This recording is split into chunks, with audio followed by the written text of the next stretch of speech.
एकही बहीण वंचित राहू देणार नाही। सगळ्या बहिणींच्या खात्यामध्ये पैसे जाणार आणि ते दर महिन्याला जाणार आणि ते वर्षानुवर्ष जाणार। की बहीण सारखी योजना की ज्या योजनेमध्ये 1,500 रुपये महिलांच्या खात्यामध्ये थेट आपण त्या ठिकाणी देतोय।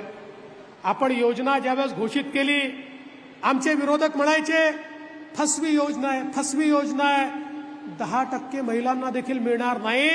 मला सांगताना आनंद वाटतो, पहिल्याच झटक्यामध्ये 1 कोटीपेक्षा जास्त महिलांच्या खात्यामध्ये पैसे पोचले आणि उर्वरित सगळ्या महिलांच्या खात्यात पैसे जाणार। एकही बहीण वंचित राहू देणार नाही। सगळ्या बहिणींच्या खात्यामध्ये पैसे जाणार आणि ते दर महिन्याला जाणार आणि ते वर्षानुवर्ष जाणार। तुमचा आशीर्वाद जोपर्यंत आमच्या पाठीशी आहे ना, ही योजना कोणीच बंद करू शकत नाही, कोणीच बंद करू शकत नाही।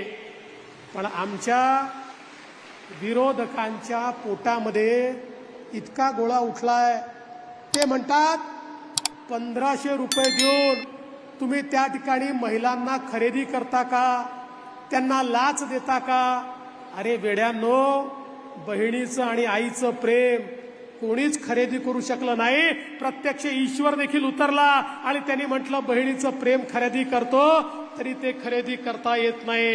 हे अनमोल प्रेम आहे, हे बहुमोल प्रेम आहे। अरे आमच्या बहिणींचं प्रेम तर आम्हाला मिळतंच। आमचा प्रयत्न आहे त्या बहिणींना आम्ही काहीतरी ओवाळणी द्यावी आणि त्या प्रेमामध्येच आम्हाला उतराई व्हायचंच नाही आहे, आम्हाला बहिणींच्या प्रेमामध्येच राहायचं आहे।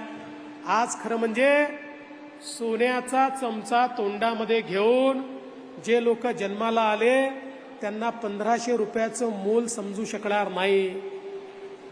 जे लोक हॉटेलमध्ये गेल्यानंतर 1500 रुपयाची टिप देतात त्यांना 1500 रुपयाचं मोल समजणार नाही।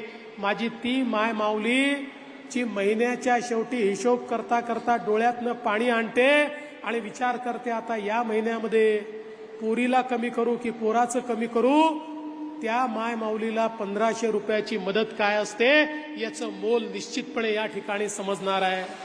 आणि म्हणून